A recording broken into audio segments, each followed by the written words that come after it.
know who's in charge of the country club here? I've had 6 COVID tests, all negative, so I'm going to touch this thing and I'm going to come out here. Okay? I'm good to go. It is a pleasure and an honor to be here with you all, to be back here at Heritage Ranch. I think the last time I was here was about 4 years ago, and so it's a blessing to once again, and I mean, the young man, Bo here, I mean, he barely came up to my hip. I mean, where y'all feed this kid, okay? And I was all the way over. And you know, the funniest part, they just talk about, my wife comes in, and they put a name tag on her that says West Security. And he asked my wife, ma'am, where would you like to sit? Would you like to sit with the colonel, or would you like to sit somewhere else? She said, well, I would like to sit with my husband. But she is a pretty good security person. Being Jamaican, she's better with a machete than with a pistol. Yeah, security. Let me tell you, first and foremost, today is Dr. Martin Luther King Jr. Day. It's a very, yeah, absolutely. It's a day that's very near and dear to my heart, because the neighborhood that I was born and raised in Atlanta, Georgia, is the neighborhood that Dr. Martin Luther King Jr. was born and raised in. Ebenezer Baptist Church is there. It's the old 4th Ward neighborhood. My elementary school was right across the street from Ebenezer Baptist Church, which means that every single day of my life as a young kid, I walked past his final resting spot. And when I think about Dr. Martin Luther King Jr.'s legacy, you know, there's no need of reading the whole biography and everything, but I am the embodiment of what he wanted for America. When you have a young man born and raised in the inner city of Atlanta, Georgia, that can grow up and become a lieutenant colonel in the United States Army, whose dad was just a corporal in the Army, whose older brother was just a lance corporal, could command a battalion in combat, could serve in the United States House of Representatives, and now be the chairman of the largest Republican state in the United States of America.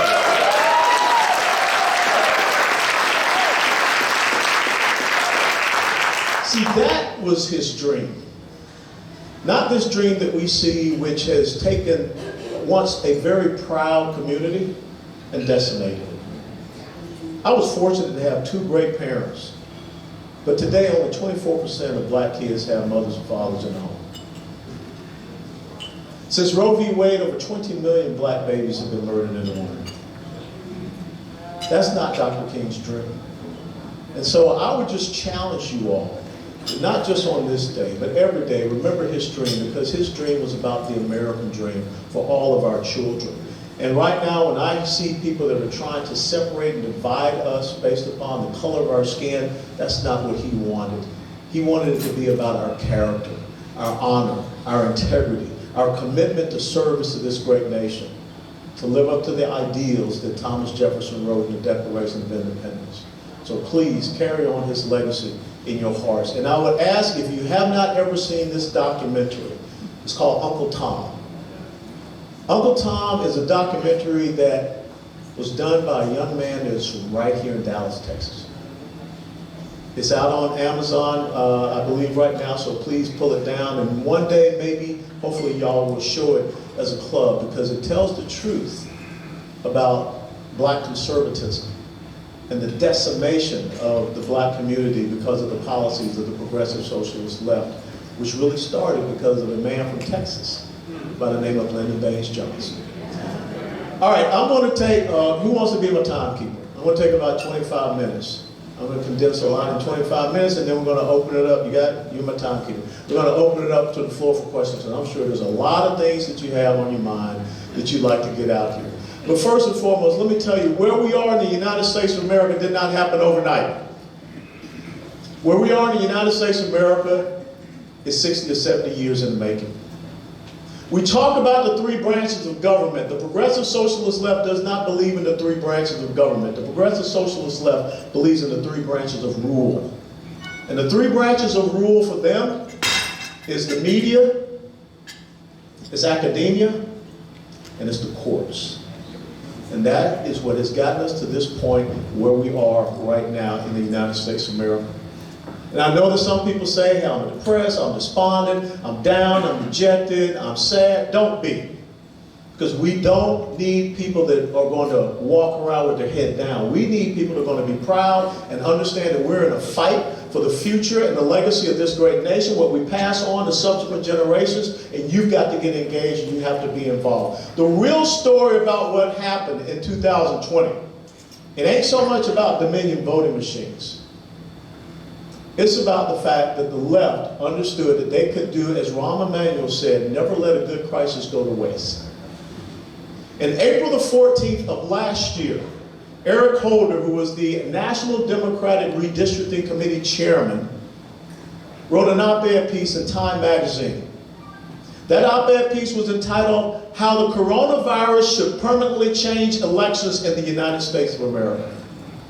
And in that op-ed piece, Eric Holder laid out exactly what the left was going to do. It was all about one thing, universal mail-in ballots.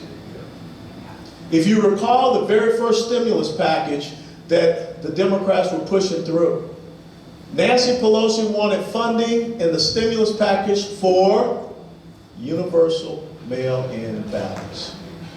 Now there's a difference between absentee ballot and all of those who have served in the military, soldiers, sailors, airmen, Marines, Coast Guardsmen, please stand so we can thank you for your service. Come on, let's go.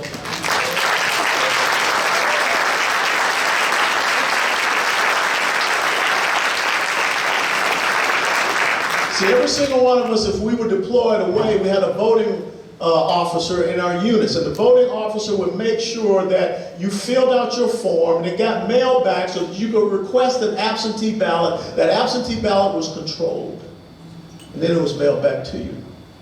But what the left wanted was to go down voter registration rolls that haven't been reviewed, haven't been scrubbed, and just mail out a bunch of ballots.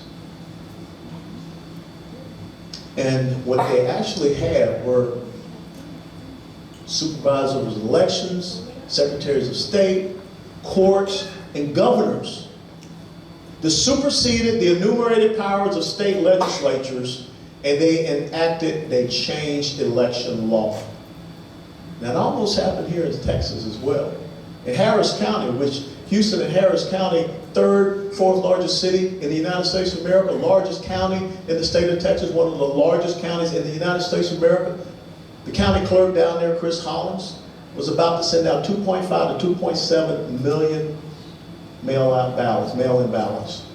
We were able to get him from doing that, but he still came around and did this thing called curbside voting. But the bottom line is this: what the left understood is that they looked for states where they could supersede the state legislatures. They pumped out Republican state legislatures. It happened in Georgia. It happened in Pennsylvania. It happened in Michigan. It happened in Arizona. They used the courts, and they used governors, and they used executives to do that. And even in the state of Georgia, my home state, you had a governor and a secretary of state that went into something called a consent decree that said that you did not have to have signature ballot verification on the universal mail-in ballots. But guess what? It just happened a few months before that. The United States Supreme Court had ruled against the South Carolina Democrat Party, who did not want to have signature verification. The Supreme Court said that you had to have it. But where was the state legislature to not allow that to happen? See, one of the things we have to start understanding is that elected officials have certain enumerated powers, being it the executive, being it the judiciary, and being it your legislators. And we've forgotten those simple lessons of civics. Why? We don't teach history. We don't teach civics. So we don't understand those things. We believe that someone could suspend law because there's a quote-unquote emergency. And Joan just laid it out. You can never suspend the rule of law. But yet people told us there was this emergency, even for something, a virus that has a 99.96% recovery rate. And they said, therefore, since we have this virus out there, and it's an emergency, and it's a pandemic, now we need to suspend the law, and now we need to have this universal mail-in ballot system. All because we had legislatures that did not understand their power. See, if we're going to be successful going forward, We must come to understand that the true sense of power in the United States of America, if you know your Constitution. That's why we have the 9th and 10th Amendments in the Bill of Rights. All those powers that are not enumerated to the federal government are therefore delegated down to the states and to the people. The states are going to have to step up. The state legislatures, especially state legislatures with Republican states, are going to have to step up. I know that a lot of people got upset when after that Supreme Court abdication of their duties and responsibilities. So let me get you to understand something.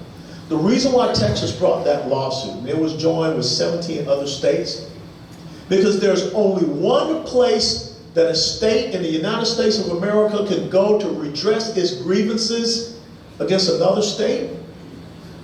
That's the Supreme Court. It's the court of original jurisdiction. And the whole purpose behind it was that if you have a state like Texas that is following election law, that is doing what they're supposed to do by the rule of law, but yet you have these other states that are not doing unconstitutional actions. Their courts are changing laws. Their secretaries of states are changing laws. Their governors are changing laws. In a national level election, not talking about a mayoral election, not talking about a county judge election, we're talking about a national level election that has effect on states that are following the law. And so therefore, if you understand the Constitution, the 14th Amendment, equal protection under the law, that's why Texas and those 17 states filed that suit. But the fact that the Supreme Court of the United States of America said that Texas does not have standing in filing a suit against another state, let me tell you the precedent that that establishes going forward. That says that states who do not abide by the Constitution, do not abide by the rule of the law, are not law-abiding, can go out there and do whatever they want to do, regardless of the ramifications on the states that follow the law. So why should you follow the law? Remember the very first opening sentence of the preamble of the Constitution of the United States of America, we the people of the United States of America, in order to form a more perfect union, what's the very first thing we do? Establish justice. See, that's what the left has done. The left has come in and taken over many of the courts in our states, but they have influenced, for whatever reason, the highest court in the land. So those are the type of things we have to do. So going forward, our state legislatures, where the power retains to them, now we have to be serious about election law, election integrity. We cannot sit back and allow people to castigate us as racist because you want to clean up your voter registration rolls. You cannot sit around and tell people that you're a white supremacist or a racist because you believe that you have to have ID to go out and vote. You can't get on an airplane and go vote. Without an ID. But tell me, where can you go without an ID? Sometimes my wife even makes me show ID to come in the house. You can't go anywhere without an ID. But now, all of a sudden, the most important thing, the thing that binds us together in a constitutional republic, our democratic process, our vote, you're saying that you don't have to show an ID for that?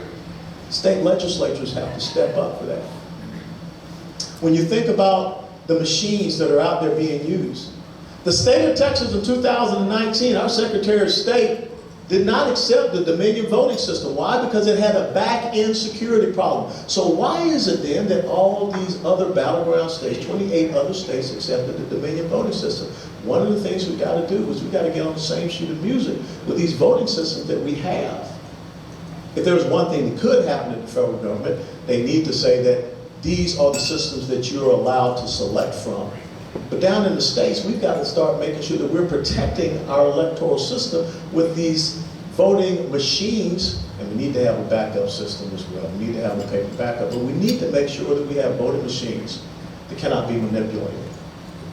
Those are the type of things that we need to pass. And the number one thing, I'm very glad that the Texas State Supreme Court ruled against the Texas Democrat Party to say that you cannot have universal mail-in ballots. But this is the reason why I wish Chris Hill would annex Garland, Texas, into Collin, because we got a nutcase down in Dallas County by the name of Clay Jenkins, who was saying that Dallas is going to have universal mail-in ballots.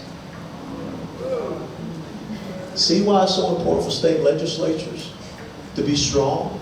So when you have these rogue county judges, kind of like Lena Hidalgo down in Harris County, who's about to release 2,000 felons. Even it can happen in Texas, but you've got to have those strong election laws. That's the #1 priority for the Republican Party of Texas in this 87th legislative session.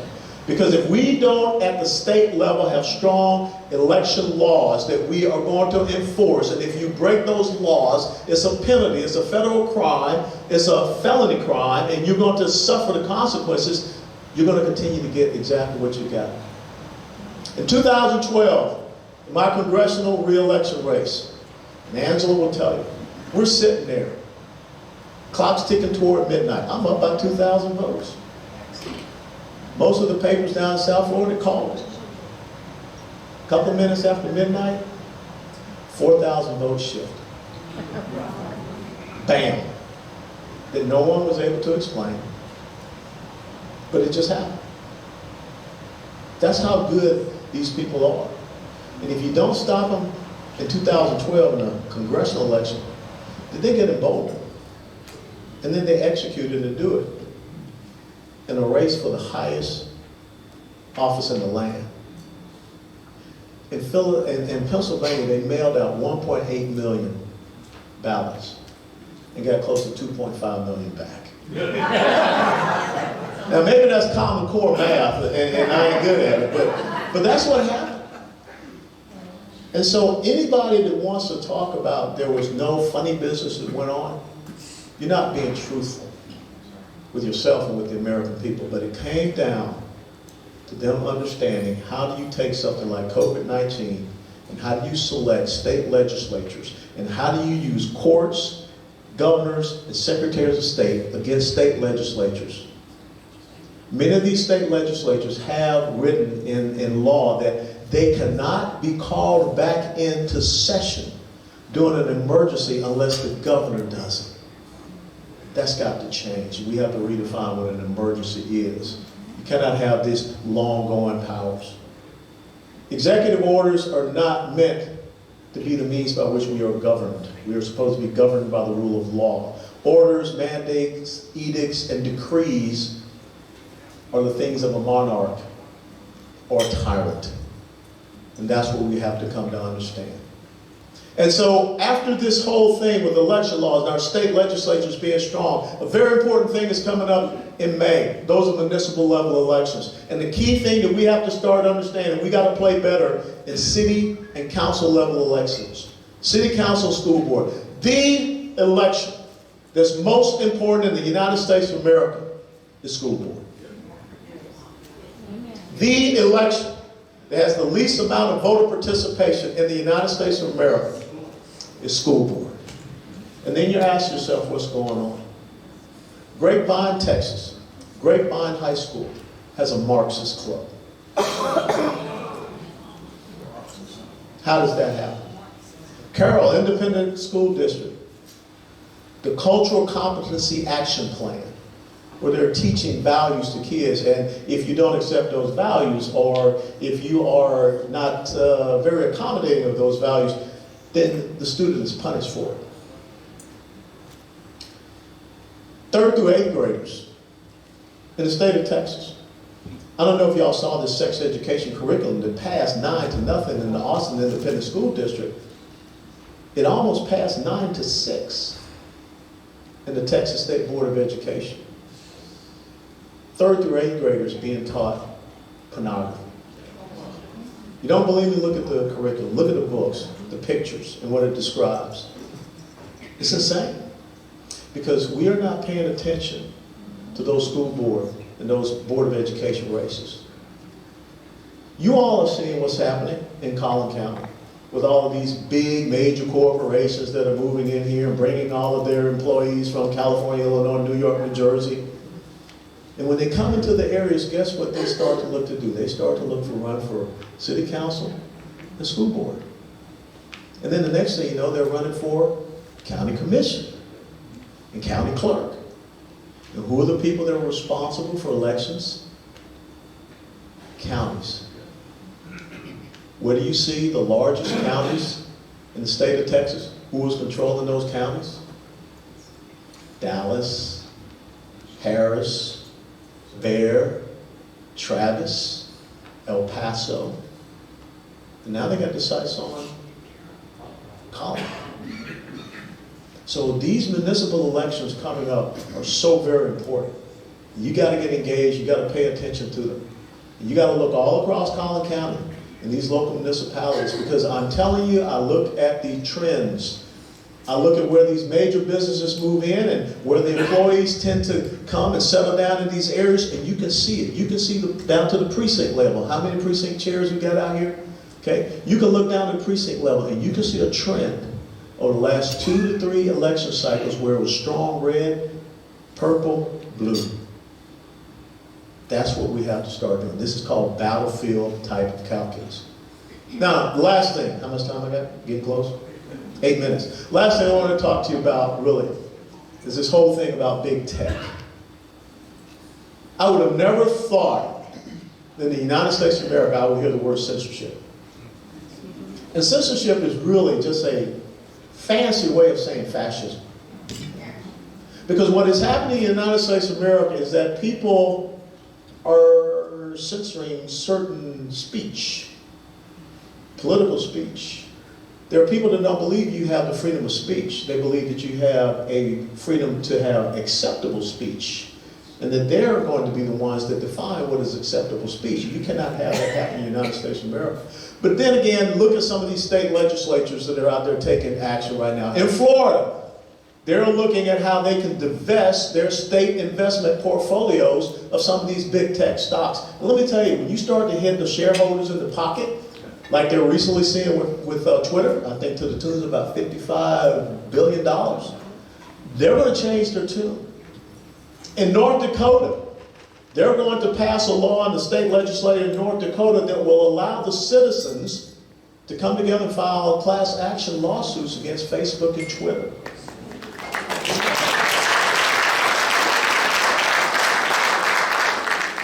So when I talked about a union of law-abiding states, states that abide by the Constitution, that's what I mean.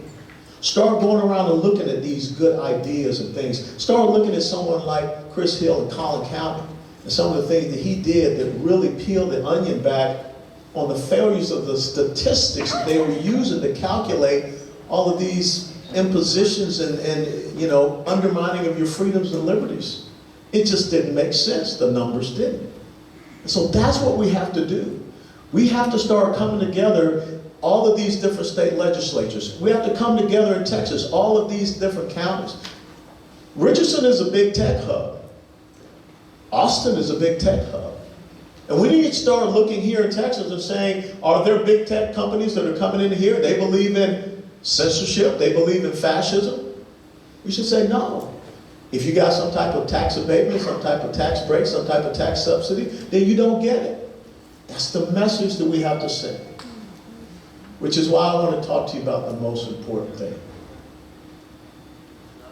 I spent 3 years at Camp Lejeune in North Carolina on an exchange with the United States Marines.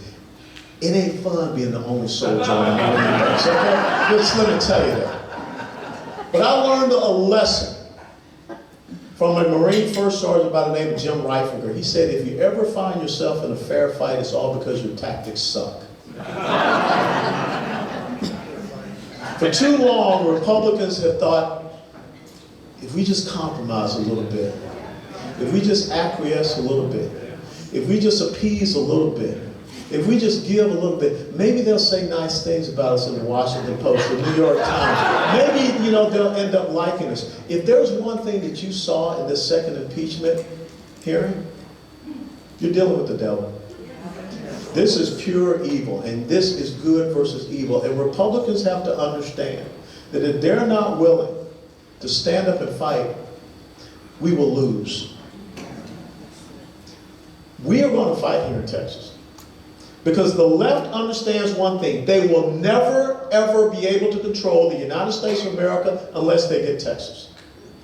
Texas is on the verge of picking up maybe 2 or 3 new congressional districts, which will take us from 38 to 41 electors, second only to California.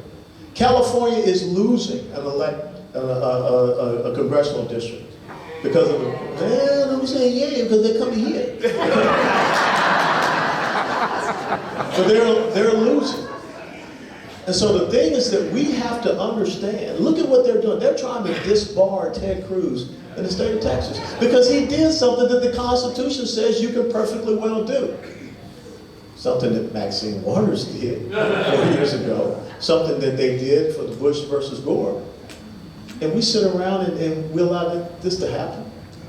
You know, today I talked about a representative from Missouri by the name of Cori Bush. If you haven't heard about Representative Cori Bush, she is the Black Lives Matter activist that led the mob against Patty and Mark McCloskey in St. Louis, calling for her rape, calling for their murder, calling for their house to be burned down. And now she's a member of the United States House of Representatives, standing there last week talking about white supremacy and racists and people inciting insurrection. You led a mob that wanted to kill people. See, Republicans got to find that backbone. They got to find that intestinal fortitude to call someone out like that out and say, you know what, you should not be in Congress. If we're going to have this standard of language for inciting violence and insurrection, then Ayanna Pressley shouldn't be there. And Maxine Waters shouldn't be there. Kamala Harris, she shouldn't be there. Gerald Nadler, who stood up and said that Antifa was just a myth, you shouldn't be there. This is how we have to fight. And Republicans right now are going to get judged on two simple words. Did you fight or did you flee? We got to have fighters. Because this, ladies and gentlemen, is about where this country goes. And as long as we can have fighters, as long as we have states and state legislation, Joe Biden has already said one of the first things he's going to do is cancel the permits for the Keystone XL pipeline. We've got to have people in the state of Texas that say, no, you're not going to decimate our oil and gas industry. If you haven't been paying attention to the news, you got a whole big caravan coming up from Honduras. It's already come into Mexico. Guess what? Here in the state of Texas, we got to stand up and say, we're a sovereign state. That's our border. No, you're not coming in. That's what we have to start doing. We've got to frustrate them. We cannot allow them to just steamroll us and implement their ideological agenda. If we do, shame on us. And we will lose the greatest gift of the greatest nation and the greatest state that the world has ever known. So I am committed to fighting for you. I will not relent. And Republicans have to understand, there's no longer the time to be on defense. You don't win on defense. You win on offense. And then we're going to continue to attack. So God bless you all, and I'm ready for your questions.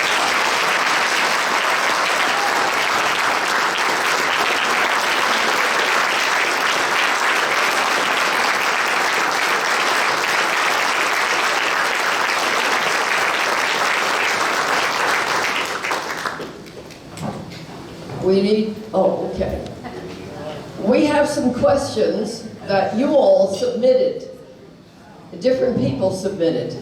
So, because we asked for it. Since we can't pass the microphones around. How y'all doing back there in the overflow room? Okay.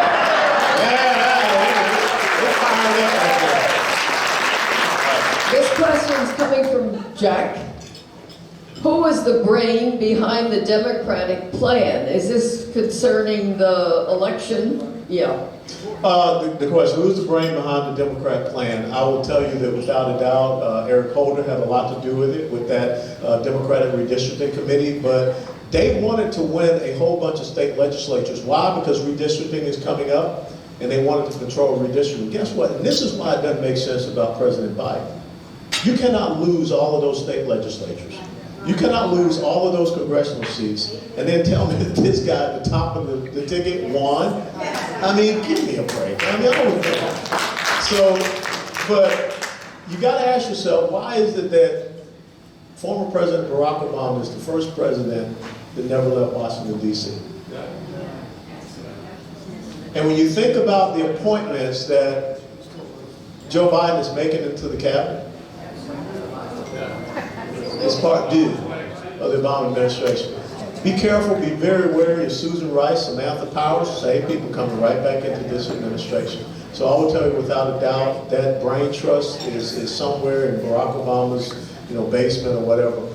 But again, we've got to have some type of strategy room ourselves, because we continue to react to these folks. We are never ahead of them. We continue to play checkers and they play chess. We got to understand their next move. How many people here have ever read Saul Alinsky's Rules for Radicals? You ain't ready if you ain't read their playbook. How many people here have ever read Sun Tzu's Art of War? Okay. Those are the types of things you have to understand. This is about strategic thinking and vision. And that's how they keep out-positioning us. And so right now we've got to frustrate them. They know what happened in 2010 to Barack Obama in that midterm election, his first one. He lost 63 seats. They're going to do everything they possibly can before 2022.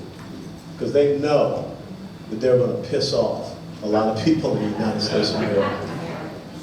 Question from Greg. Why should any conservatives support the RNC when many of the incumbents like Mitt Romney, Lisa Murkowski, Susan Collins, John Cornyn, and Van Taylor ran for cover during the discussions of the election fraud? Hey, look, what I tell you, fight or flee. And 2 weeks ago, we had the RNC winter meeting down in Amelia Island in Florida, and I said, we got a branding issue. It's tough, and it's going to be tough for them to try to raise money, especially, Liz Cheney. I mean, the state of Wyoming is about to issue a censure of Liz Cheney. But yet, the House Minority Leader, Kevin McCarthy, says she's going to stay in the leadership position. See, that is what we've got to correct. We have got to understand is that we've got to stop with the circular firing squad. We've got to have people that stand up on principles and values. Folks, we cannot be a lesser version of the other side. The other side is never going to like us, never going to accept us. Y'all heard about this thing, the Lincoln Project?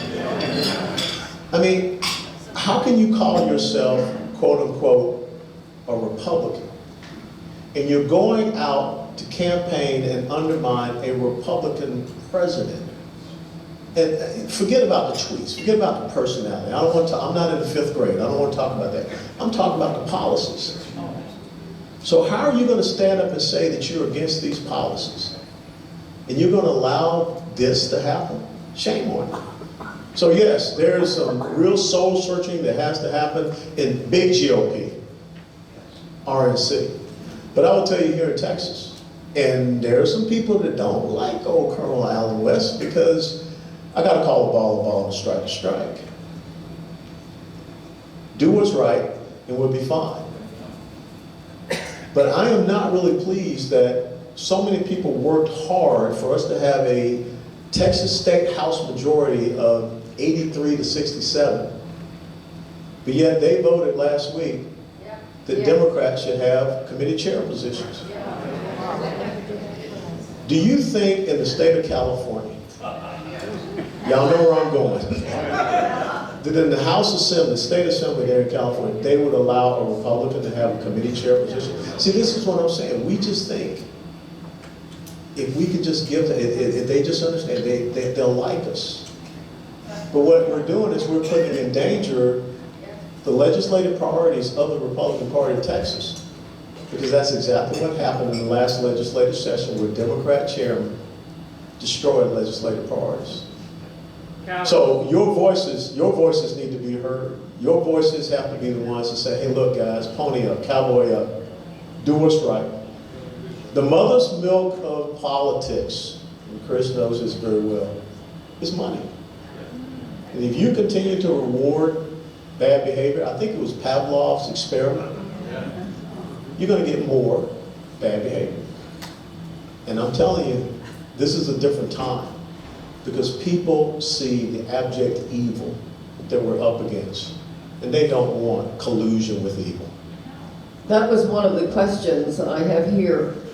Why are there Republican and Democrats appointed as chairs of the committees, this is in the state legislature, when the Republicans are in control. So how can we make a change?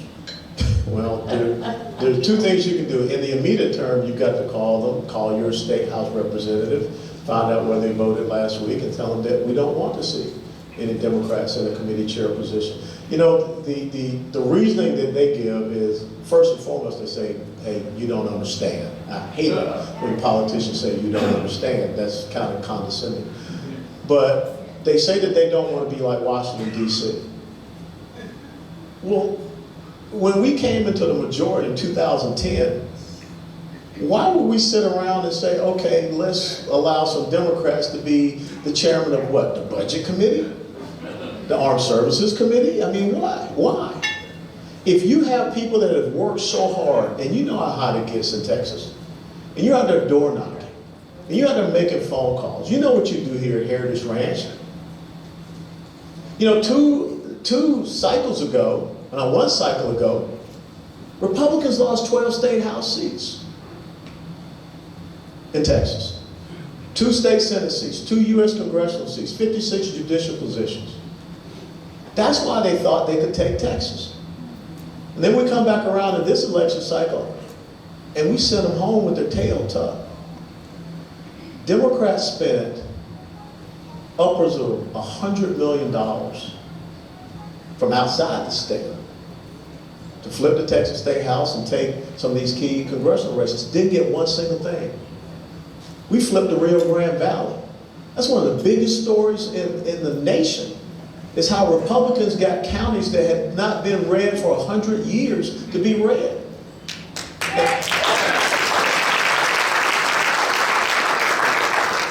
But it's kind of a slap in the face for you all who work so hard to then see that we're going to let these guys have a little bit of power and control. I can't stomach that. And hopefully you can't either. This question has to do with protesting. Do you foresee any new legislation, I think in Texas, the person means, regarding protesting, or is that just a local matter? No, if you go and look at what Governor Ron DeSantis did in Florida, that's a state matter. And he made it a big time crime if you went down and destroyed, property or businesses and things of this nature. And you haven't seen that kind of mess in the state of Florida. So again, it's about our Republican governors, our Republican state legislatures being tough. I will tell you that we in the state of Texas, we can declare Antifa a criminal organization. You can't declare them a terrorist group, that's the federal government. You can declare Antifa a criminal organization. And in the state of Texas, you can find out who's financing them, who's funding them, who their leadership is, and you can arrest them. So we can start doing those things. You can start looking at that at the county level even. So we can take a lot of initiatives that can keep these protests from happening, because if you haven't been down to Austin, Texas recently, in Austin, Texas, they have an organization called Red Guards Austin. It's a communist organization that is going around fomenting anarchy, spray painting hammers and sickles all over the capital city of the great state of Texas. Why can't we just say that's a criminal organization? We're not going to allow it to exist. Remember what I said? If you ever find yourself in a fair fight, it's all because your tactics suck. Our tactics have been sucking for quite some time. We have a number of questions concerning voter integrity, and you've spoken quite a bit about it here in Texas. But broadening it out to other states that Texas can't quite control, how is that going to play out? I mean, our state legislature has it as one of the priorities, perhaps the top, to clean up our voting process. Yeah. But what about all these other states? And if we don't change them... That's where I was talking about with that thing that got people so up in arms. Our AGs, Republican AGs, need to come together. our Republican state legislatures need to come together. We should all be on the same sheet of music. What happened to the state legislature in Pennsylvania, we should be absolutely sick in our stomachs about that. We cannot allow that to happen anywhere. And we should be passing very similar laws all across. That's how you form a phalanx. That's how you form an impenetrable front. Even in the state of Texas, our red counties should be getting together and forming an impenetrable phalanx and a bond that says this is how we're going to operate, this is how we're going to do things, so that they can encircle some of these other counties like Travis County and Dallas County and Harris County. So we've got to understand the strength that we have and start bringing that together. We can't fight like this, we can fight like that. The next question has to do with something close to our hearts. We worked very hard for the judges, the appellate judges in the Fifth Court of Appeals in Dallas, because we are part of that jurisdiction. I think there are 5. And of course, the Dallas County and several other places overrode all of our votes, and all the Republicans lost. I know. Even the ones that were far more qualified than the ones that won. That's not a discerning factor for the left. No. So the question is, thanks to Texas Republicans, the November 3rd election in Texas was a red wave and not a blue wave, as predicted. However, Democrats won the appellate court justice races to unqualified Democrats due to the large Democrat vote in Texas' largest cities, as you know. It appears that Democrats are outmaneuvering and outworking Republicans in these areas. How will the Texas GOP address the appellate court races in the 2022 elections so that conservative Republican justices regain the majority of those Texas appellate courts? Well, first of all, I would tell you that we have to, go out and recruit better judges in a lot of these races. There are 2 phases to a candidate or in a political race. There's an image phase and a message phase. They can't touch us on the message side. But what they tend to beat us on is the image side. And they run candidates based upon identity politics. And once again, we've got to understand that tactic, and we've got to figure out a way to defeat that tactic. And the other thing we have to do in a lot of these major urban population centers, we got to show up, just the same as we did in the Rio Grande Valley. And it's not about trying to win over an entire community, in South Dallas, whatever, but what is the percentage? What are the precincts that we need to, look at and try to flip so that we can be competitive? Now, I think another thing that comes into play with some of these judicial districts, some of them can be redistricted. And so that's why it was so important that we retained our Texas State House, because we control that redistricting. And so that is another key factor. The redistricting, learn how we can run better candidates in these areas, because, I'm just going to tell you, it's really hard for an old white guy to go down and be competitive as a judge in South Dallas. If you looked at some of the more recent candidates that they were running, and all black females. Now, I know a really good black female district attorney over in Kaufman County. The first black woman appointed and won re-election as a district attorney. That's early Wiley. We need to go and get with her, which is why I had her over for a barbecue this weekend. And talk to her about how do we recruit young black female warriors to run on our side, okay? So let's understand that game that they play. Remember the Saul Alinsky type? And let's flip it on them. Because if we can have that image, we win the image side, we win the message side. So that's how we have to be more competitive. One question about big tech and social media, although there were several questions. Okay. I'm also hearing that the fallout from Wednesday's event is that Republican support is dropping seriously in the polls. With the loss of outlets like Parler and the banning of speech on Twitter and Facebook, how are we going to communicate and increase the support again? So not only supporting, well, actually, as you know, President Trump used it greatly because that was his main outlet, since he was closed down on so many others. But how should this be handled, social media and big tech? Well, Parler's going to come back. They're within, I think, a week of getting back up running. I know some aspects of it are back running, but shame on us.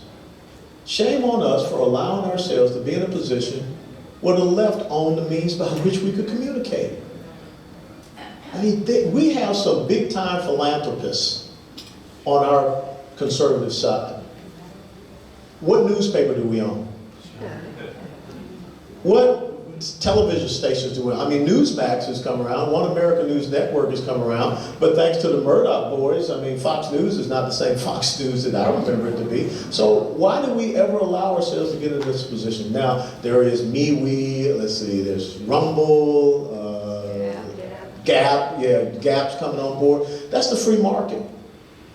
And so we need to be out there investing in these new platforms. I gotta tell you, how many people here have heard of Patriot Mobile? Patriot Mobile is from right here in Texas, right here in the DFW Metroplex.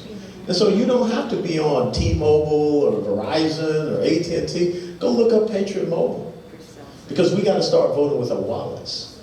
It's just the same as, why are you sending your kids to these schools, okay, that are just indoctrinating your children? I mean, I hate to pick on you. How many University of Texas grads we got here? Okay. The University of Texas in Austin is rated as one of the worst college campuses for conservative students in the United States of America. Giga Maggies. Right here. Yeah, but there's some problems at Texas A&M as well. The Commandant of the Corps of Cadets is a dear friend. You have professors at the Texas A&M that want to get rid of the Corps of Cadets because those brown boots that they wear, they're really scary. So this is happening on all the campuses. So why are we allowing our money to go to these schools? Why are we allowing our kids to go to these schools? Hillsdale College. Every single state in the United States of America should have a Hillsdale College. But you know what's even better? How many folks here have heard of Paul Quinn College? How many people here have heard of Houston Tillotson College? Historic black colleges and universities, really struggling. We're going to, thank God President Trump helped them out. But why don't we, some really rich group of folks,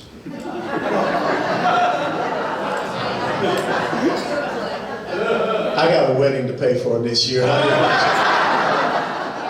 But why don't we come together and buy a historical black college or university and make it a black Hillsdale College? Absolutely. Can you imagine? I mean, you think about the history of Tuskegee Institute, founded by Booker T. Washington. Booker T. Washington believed in education, entrepreneurship, and self-reliance. Those are conservative principles. Why don't we have a black university that's teaching those principles today? Like a Hillsdale. We got to understand the power that we have. I guess that's it. Let me close by saying this, okay? If you saw my Chairman's Monday message today, I closed with a little Latin phrase. It's mock Latin. Illegitimi non carborundum. That General Joe Stilwell in the United States Army in World War II. Don't let the bastards grind you down.